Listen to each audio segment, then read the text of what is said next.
Hello, everybody, and welcome into another episode of Around the Leagues with Brady B. I am none other than your host, Brady Bauer. And today, we've talked a lot about how we are in the dead days of sports, but even when the NFL is off, it's on. And you'll see what I mean by that. We have a lot of NFL news to get into. That's the reason why I'm recording so early today, because this news that just came out like 2 hours ago. I was in my other class, so I couldn't record just then, but I came to the studio. I ran to the studio. I missed my Chick-fil-A for this because this is how important the news is for me, okay? This is franchise changing stuff. Not that crazy, but yeah, it could be. Technically, it could be. So we get into that, and then we get into, are the Blackhawks ever going to be good? As you know, at the start of my podcast at the beginning of the last semester, the Blackhawks were off to a great start. Everybody on the team was looking good. It was a fun team to watch. I even had the or the CHSN, their sports network package, for the Blackhawks and the Bulls, but I canceled both of it before Christmas because they don't deserve my money. Both those teams are complete trash, and I don't want to pay to watch them. I'd rather just watch the highlights after every game. But yeah, so that's what we're going to get into today. Last week we talked about NFL, the combine, how free agency, there's like a little break period before we get into like the hard hitting. All the GMs, every single news station is just focused on the draft, and that corresponds with free agency, which is a couple weeks before that. But we have news starting already, guys. I just said it 2 seconds ago, but it never ends. There's always stuff happening in the NFL. No real off season.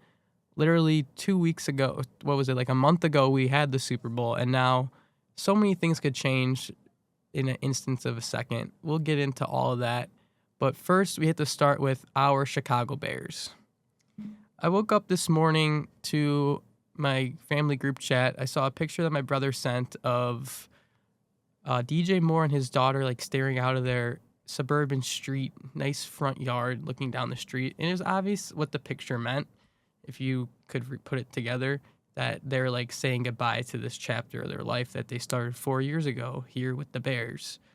But unfortunately, the NFL is a business, and when things have to be done, they don't care about your daughter, your family, your ice cream obsession. If you're DJ Moore, if you know, you know. But the franchises aren't going to take any of that into account. All the Chicago Bears knew was that they were near the bottom of the NFL in salary cap. They were in the negative. They were in the red, guys. Like you can't hold on to certain people when you're facing this financial this financial problems. Especially with Ryan Poles, because that's the GM of the Bears. He's made it very clear throughout his tenure as our GM that he's going to spend his money smartly, even though there are some things that can be questioned about if they were spent smartly. The DJ Moore situation right now is being dealt like a proper NFL team should handle, trying to negotiate the salary cap. So we traded him to the Buffalo Bills. So we did him a service, giving him to a contender at least. We could have sent him off to like Cleveland, where he could have Shedeur Sanders throwing him the football.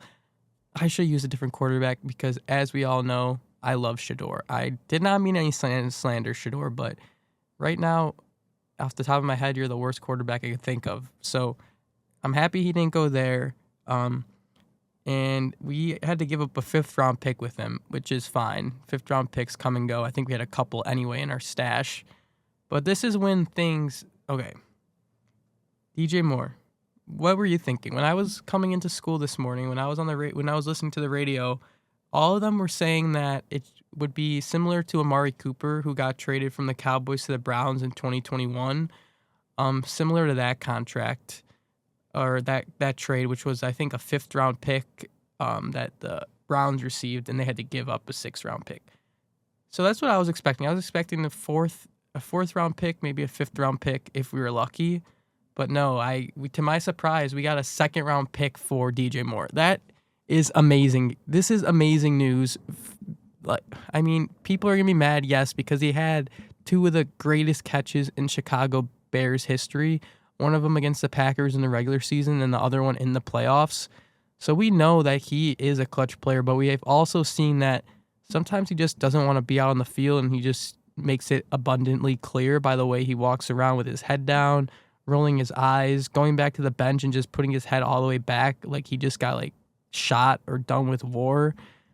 So there were a bunch of flaws with DJ. For one, he didn't really have as good a seasons as he had in the past. He was under 1,000 yards, and he was supposed to be our number one receiver, but things happen and other players arrive, which isn't a bad thing.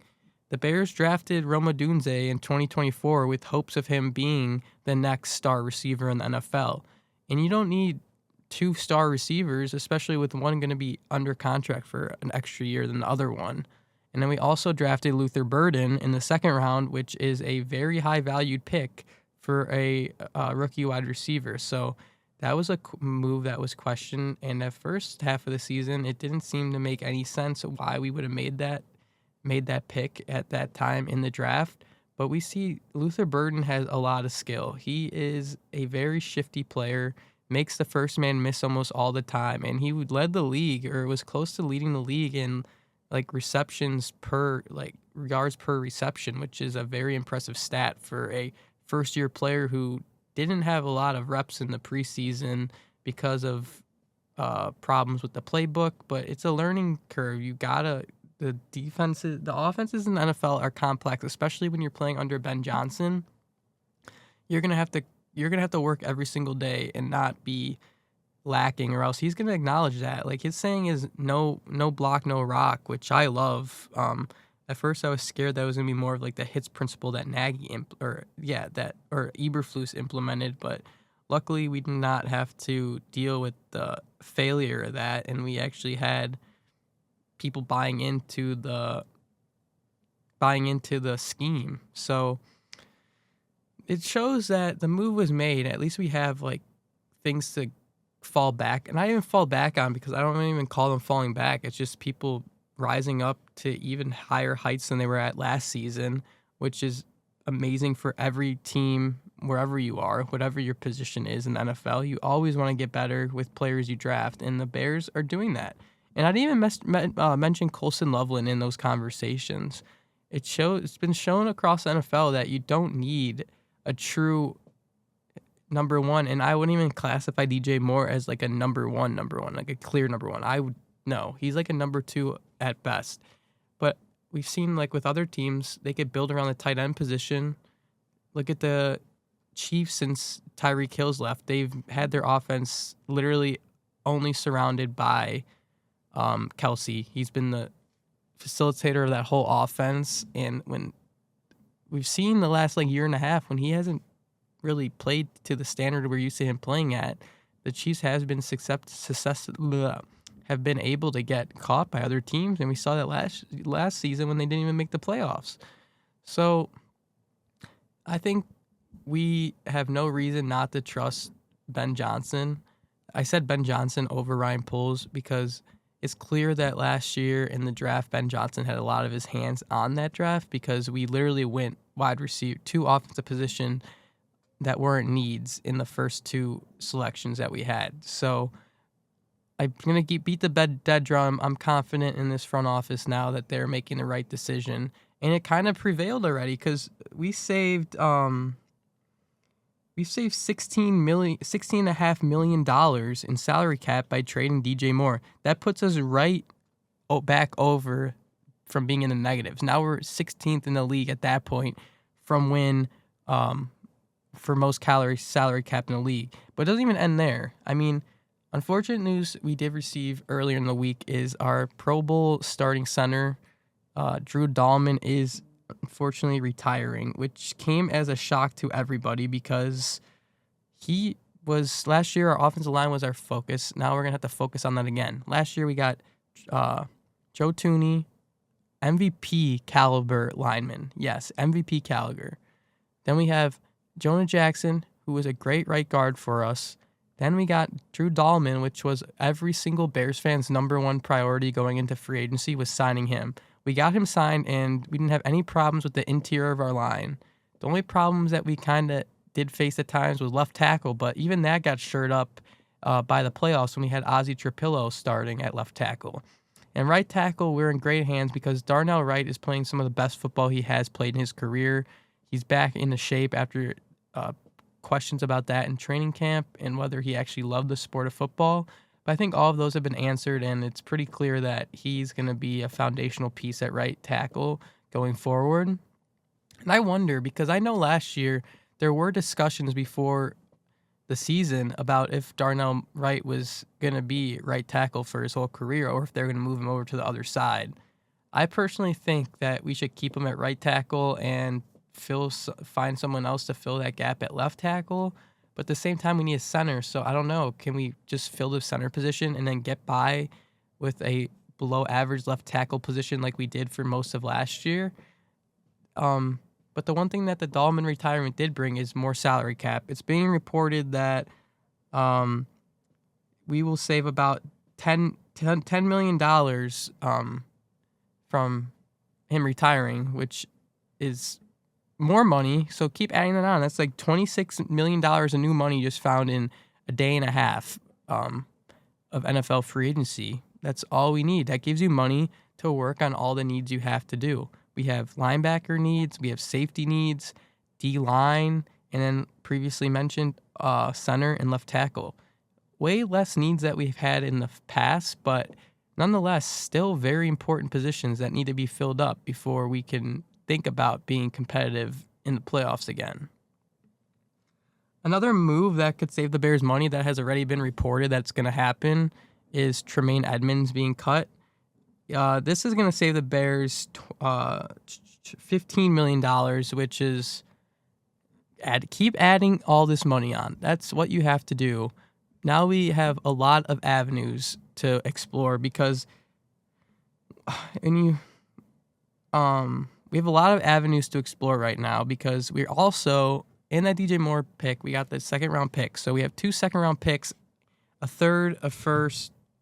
So we have 1 first round pick, which is pick 25, which is our own, a round 2 pick, which is going to be in the same 25 spot in the second round.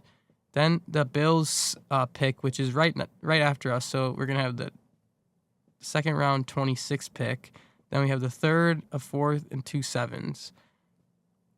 So a rule in the NFL is that if you lose a player to if you lose a minority coach to a different team, then you are given compensation for that pick, and that's what happened to the Bears. Our assistant general manager, who's been with Ryan Poles since he's taken the job in Chicago, he got hired by the Atlanta Falcons. So whenever this happens, you're like, okay, cool. We lost a smart football mind in the building, but we also gained a pick that could be used on a player to help our team.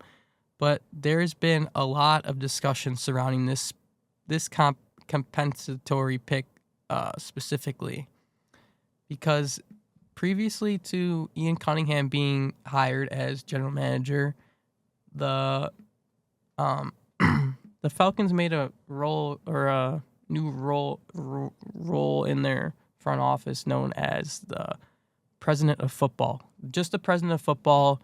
So in terms of that name, they say that he has autonomy over the whole football operation. So technically, Ian Cunningham did not get promoted in their eyes, but the GM of the Bears has made it very clear that he believes that we should be getting a pick for this and that fans shouldn't worry about this and that we should be okay.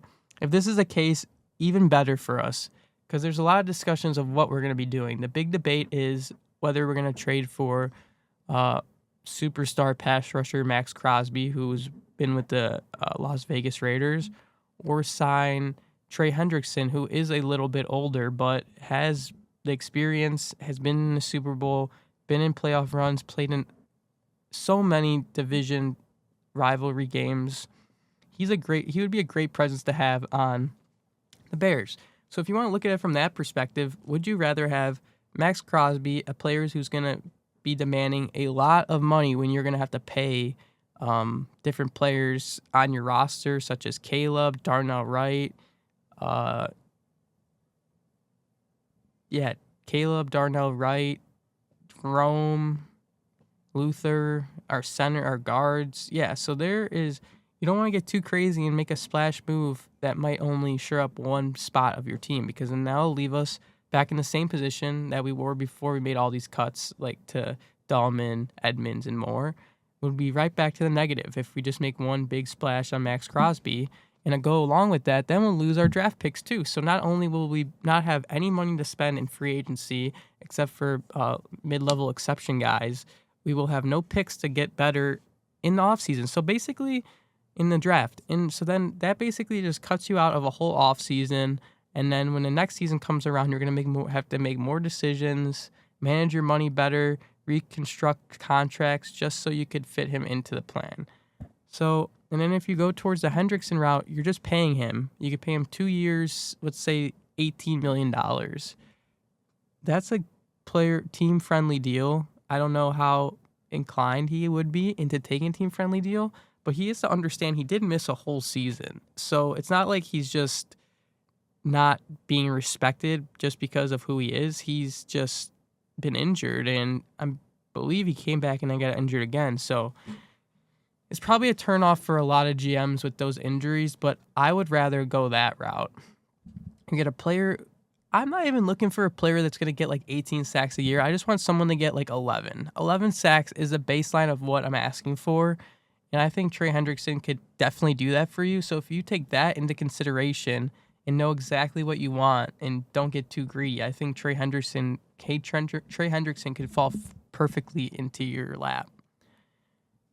Because even though we need linebackers and D-line, having a pass rusher like this could take a lot of pressure off of the other guys, because let's say he's getting double teamed, that gives Montez Sweat and Austin Booker and the other guys, Grady Jarrett, Dexter, all these guys more one-on-one opportunities to win their matchup and get to the quarterback.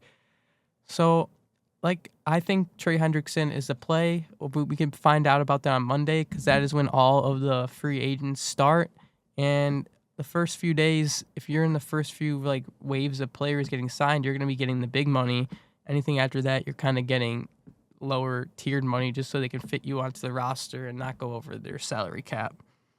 So it's going to be exciting to see what happens on Monday. There's already reports being made, people looking at the gambling books to see what the odds are of where Max Crosby is going to be. And right now, the Bears are in the lead at minus 135. It went from minus 135 to plus 600 practically overnight.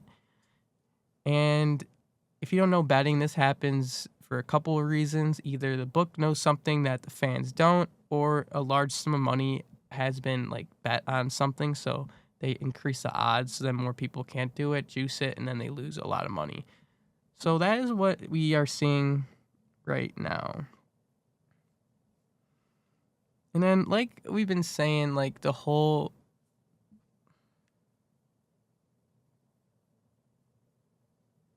and what we have been saying since the Super Bowl ended, don't go anywhere. Don't get up from your seat. Don't turn the channel on your hypothetical football TV, because they're not going anywhere. We are already back in the mix of free agency before free agency even starts.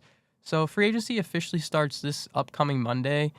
But before that has even happened, we've had a lot of players get released, cut, traded from the teams that they're currently on. One of these players is Cameron Jordan, or he hasn't been released, but he was informed by the Saints that he will not be returning.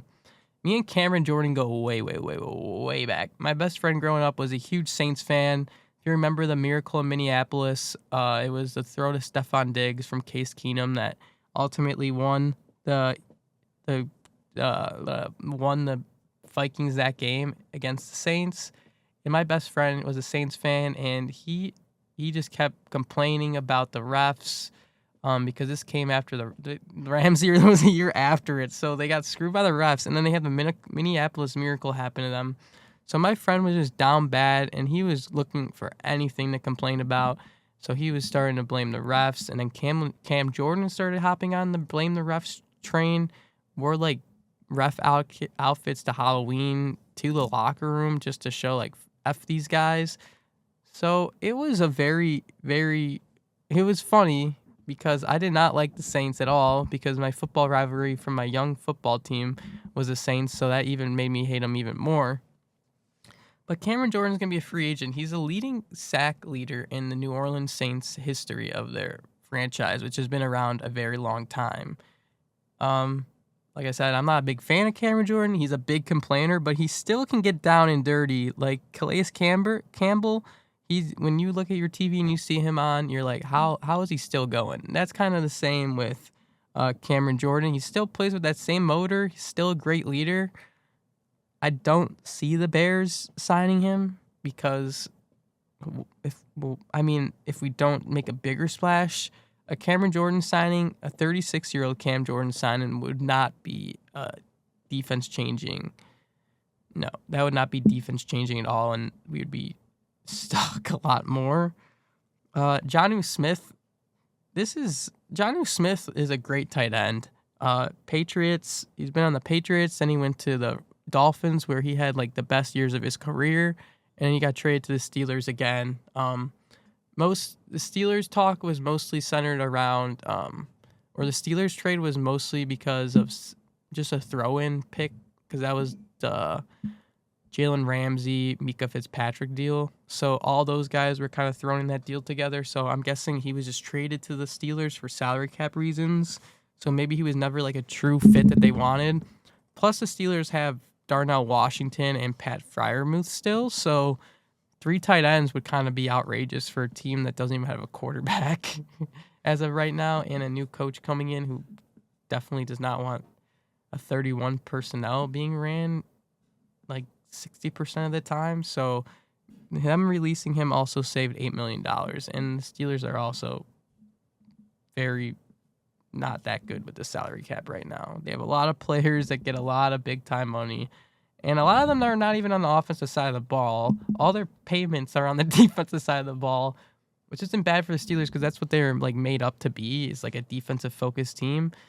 But I think you need to get more focus on the offense because we saw last year DK is, I don't know, man. DK is losing his luster a little bit, if you ask me. He has some games, and then some days he just disappears completely. I've noticed that firsthand because my brother had him on his fantasy team, and he was always just swearing at DK. Mekhi Becton's an interesting one because a lot was said about him being with the Eagles when they won the Super Bowl in 2024 or 2025, the 2025 Super Bowl. A lot was said about him during that run because he played he played right guard. I think that was the year after Kelsey retired, but he was instrumental in that offensive line game and the Bush push. Because when Kelsey retired, they moved Landon Dickinson in, and that gave Mekhi Becton a chance to play guard, which I previously think he was a tackle. So that's even more of a nice little piece for someone because they can get a swing guard that could play inside and outside. I don't think a lot of teams would want to pass it up, but at the same time, he didn't really have that great of a season last year for the Chargers, but they were hurting bad, that team. Like, they had a lot of injuries. Joe Alt and the freaking other guy, that big dude with the glasses who's a very good player, but he was out last year, so he probably had to, like, 1v5 the whole line. Like, so I don't blame him really at all for that season, but a lot will be said about his time with the Eagles, saying that it was just a scheme fit, and they had the best O-line coach in the world at that time before he just recently left. So Mekhi Becton is probably going to get a nice contract. Part of me says he could be a Bear, but other part of me says he's probably going to be wanting more money than what we could just dish out just to have a filler at our inside line positions. The first big trade of free agency, not even first trade of the offseason finally took place this past Tuesday, and that trade was the Rams are receiving cornerback Trent McDuffie from the Chiefs in exchange for a first-round pick, which is the number 29 pick, a fifth-round pick, a sixth-round pick, and a 2027 third-round pick. That's a lot of value for Trent McDuffie. Personally, I think that might be a little too much for the Rams to give up. But I think the big play for this was that there is no. It was the first and the fifth and the sixth. If it was like a first and a third and the fifth, I don't think the Chiefs would be doing that trade. But having that, having the second round pick and the third round pick is still big for them because they are a good drafting team. So they have that in their favor, and they just gained a first round, the first round pick is going to be amazing for them. And then, yeah. Honestly, the Chiefs are just doing this for money. I was rambling for a quick second, but the money definitely affects the Chiefs making this trade. The picks that the Rams got back, I don't think they're anything. The first round pick, you could love first round picks. They're amazing because then they could package it with theirs. 2 firsts. What if they get Max Crosby? Oh my God, so many things could happen here. And then previously, what I talked about was the Bengals declined to franchise tag Trey Hendrickson. Franchise taggings are some of the most shady things in the NFL. I'm not a fan of them at all. Basically, you have the control to make a player stay on your team as long as you pay him like the league average or the highest paid player in the league at that position's contract. And Trey Hendrickson declined that, so he's going to be hitting the free agent market as an all pro, and his former head coach Dennis Allen is a defensive coordinator for the Chicago Bears. So we are already seeing a lot of connection with that.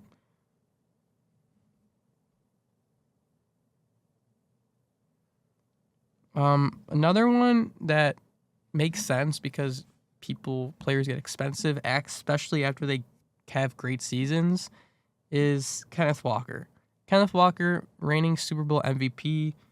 Chances are he's not going to be going back to Seattle for trophy ceremony night next year. It's nothing against him. I mean, I bet all the coaches wish they could keep him, but he's not going to want to play for under league minimum contract. So he's going to text the market, and he's going to get paid. But at the same time, what team's going to pay him? Because the Texans were the most the Texans were the favorite to get him, but they traded for David Montgomery. So the Dolphins have salary cap after they get him, but they don't need it.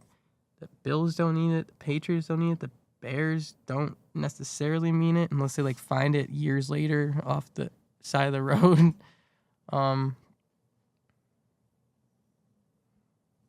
Who else? The Bills, no. Patriots, no.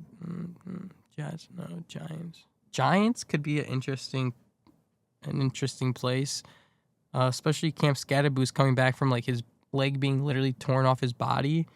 So I think that could possibly be a good fit for him there in New York. Yes, New York could be a very good spot for Kenneth Walker. Next is Alex Pierce, Glenbrook West's very own. He's had a great season. I think he averaged the longest average yards per catch. Big, tall, strong hands, and go up literally anywhere and catch the ball. He'll just jump he'll jump.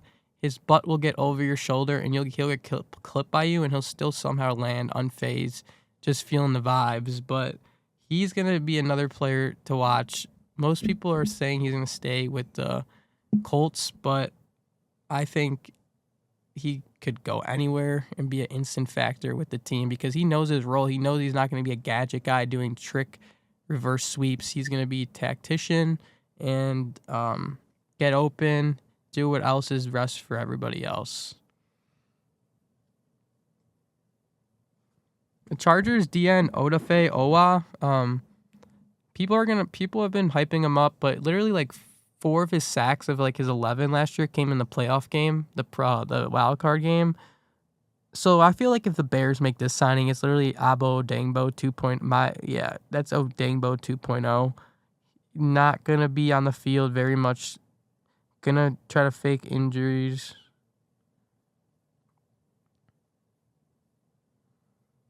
And just not like a contract that you want on your books, especially he's going to probably be wanting a 3-year contract at $18 million a year. The Bears can't give that up. No thanks. Sorry, buddy. Maybe next time, but we're definitely not doing that trade. And then one that's very interesting is Tyler Linderbaum. Tyler Linderbaum has been one of the best, probably been the best center in the league since he came out of Iowa. And even in that draft, I know the Bears wanted him, but I forgot who he ended up taking in that draft, but it was not him. He ended up getting drafted by the Ravens and started a great career with them so far. But he is now a free agent, and with Drew Dahlman retiring and saving $10 million, that does give us money to potentially make a run at Tyler Linderbaum. But it just is about the structure of the team and how you want to address it and when you want to address it. Because if you go straight at center, you give him $20+ million, your salary cap is going to be limited for the rest of free agency. And like has been previously stated, one position in the O-line getting filled is cool. I would rather have two, but one very good one and an average one is fine with me. And then Tyler Linderbaum, he's going to need that money. He's going to want that money. Teams are going to pay him that money. And the Bears, oh my God, I want him. I really do. I'll take him at center, have a swing at left tackle. I mean, I guess you technically could run it back with our D-line, even though it would be very dangerous. And you just have to hope that our offense would be able to score more points than every team each day, because those DBs are great, but they would not be able to cover for that long. Yes.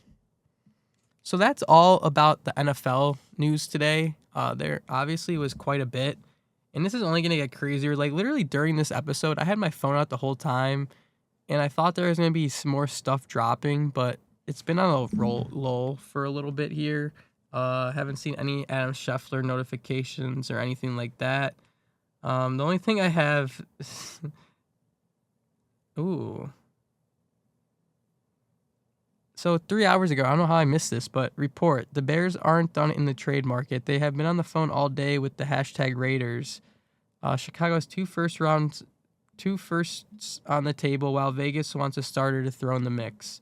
2 firsts on the table. That's just not an accurate trade. Or no, that's just saying what we would give up. Yeah. No, I knew that. I was thinking about this earlier. I would be okay with giving up 2 first-round picks for Max Crosby. People are making it sound like that's the craziest thing ever. I don't believe it at all. If you look at it like this, you're giving up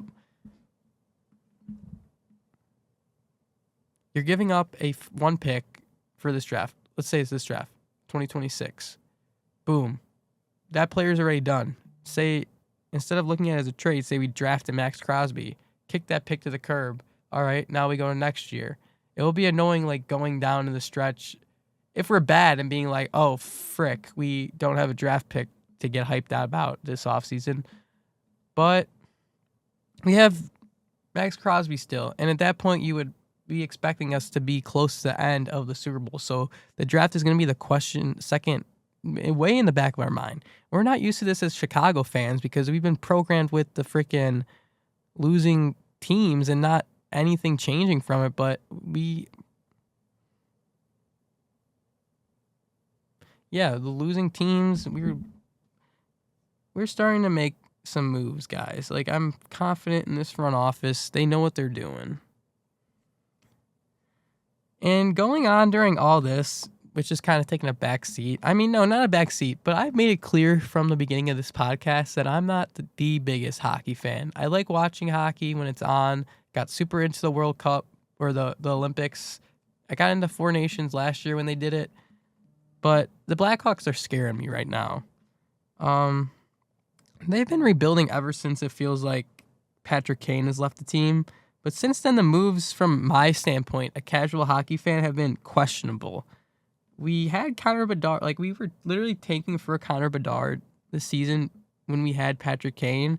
So there's a lot of talks that we were going to sign Patrick Kane back so that he could be like the leader to Bedard.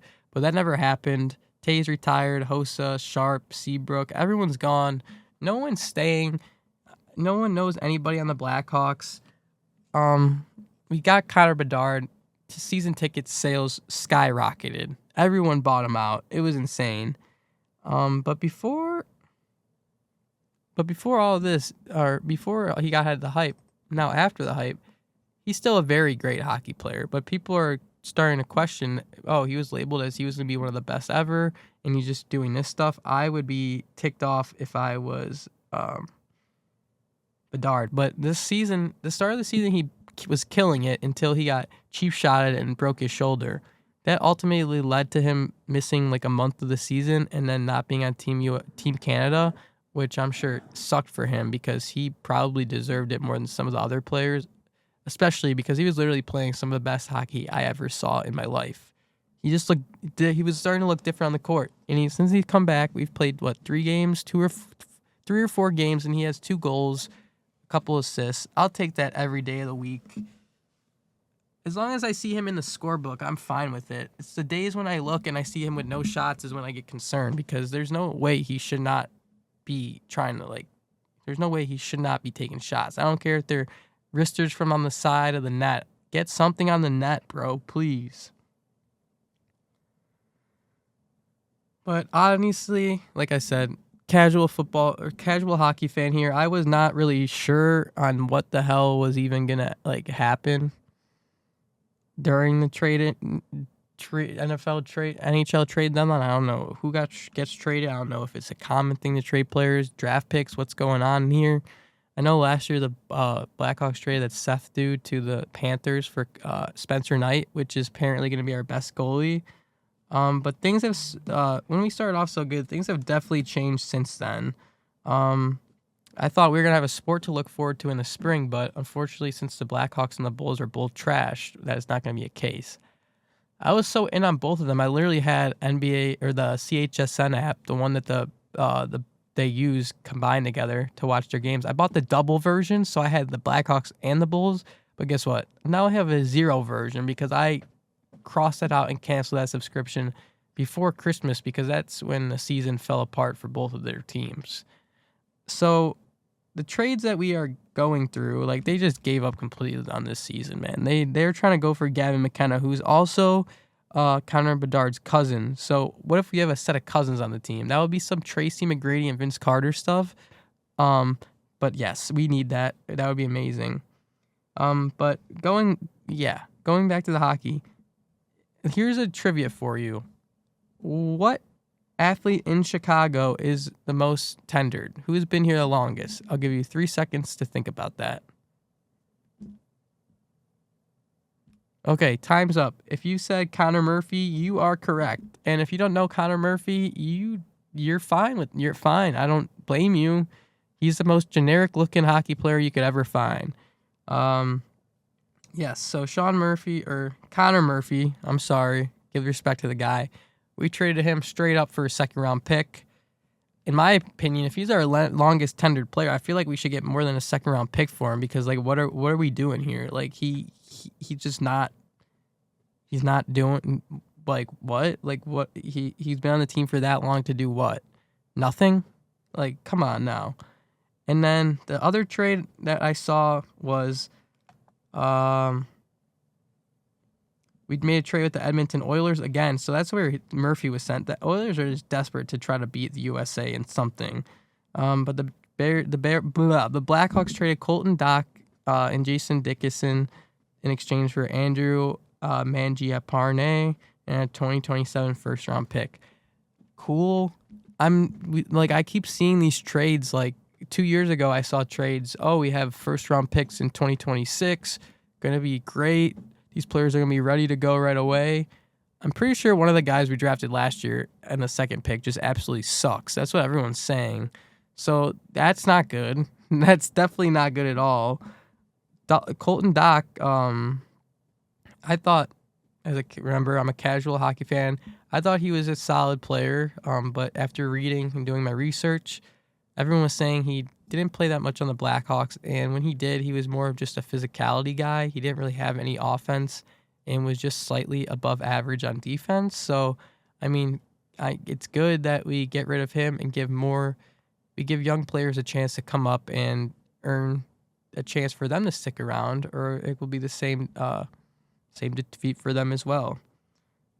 But it's just making me nervous because Connor Bedard seems to be also getting angry with the front office because when he got here, he was probably told that they're going to have everything figured out for him. They're going to get him back get us back right to where we were when we had Kane, Tays, and those guys. But it's been nothing short of that since we've had him. We've had good draft picks and they've come up, but it hasn't been like a ice changing type of thing. Besides Bedard, who's great, but when he's giving quotes about this, like 2 weeks ago, me, Dalton, Carlton Dock, and Jason Green were on vacation talking about after we win the cup, we're going back. We're going to go back. It's hard. It's motivating that this is the last year that we're in a spot where we're moving guys that help us win. That's a shitty feeling. We'll just try to not let that happen again. So basically, he's putting the blame on himself, saying like, if we played better, then these guys would still be here. But I just think the team is complete trash. I mean, I looked at a list of the top 10 worst defensive pairings in the NHL, and there was 3 Blackhawks on the list, like 3 sets of them. So, I mean, Bedard might not be happy, and it's making me nervous because the teams in the lottery of the NHL, like, these guys all have connections to Canada. I know Vancouver is the number one draft pick right now. And then we probably have, I think, Edmonton, or not Edmonton. Calgary's also a bottom 4 team. Winnipeg. There we are at the 5th worst team with room to, like, we could literally lose 2 games and be right at the number 2 pick. Holy shoot, that would be insane. Like, yes, we need to get this guy McKenna, bro. Please, just give us something even more to be excited about because, man, like, I don't know. It's just so sad, man. We just are hoping on little teenage guys being the future for us. But, I mean, the Bedard thing really got me anxious about the future of the team because if he leaves, then we're just going to get clowned forever. We have a superstar in the building. We just let him go. I can't get over the thought of that happening. Please be like the Bears and work on your GM skills, Kyle Davidson, because people say you cook in these trades, and I don't see anything to show for it. All right, guys. Thank you for tuning in to my rant about the free agency that has been going on so far in the NFL and the NHL. I know NHL is a shock to you guys, but I wanted to dive into that a little bit today because it's super interesting when like talking about sports and getting more knowledge about it. It makes me feel like people that watch football for the first time and see trades go down. So that's how I am right now in the NHL. I'm learning each day about it. Not like I'm an idiot about it. I know most things about the NHL, but in terms of like, you know, the in-depth things like best pairings, best lines in hockey, all that good stuff. Next week, we'll have more information on NFL free agency because it will be in full swing by then. We'll be 4 days in, and that means a bunch of the players will be signed. And then we'll also have more draft talks and stuff like that. And then we'll also break down what's happening across the leagues. That's been it for today's episode. Look forward to seeing you guys next week. Thank you. Bye.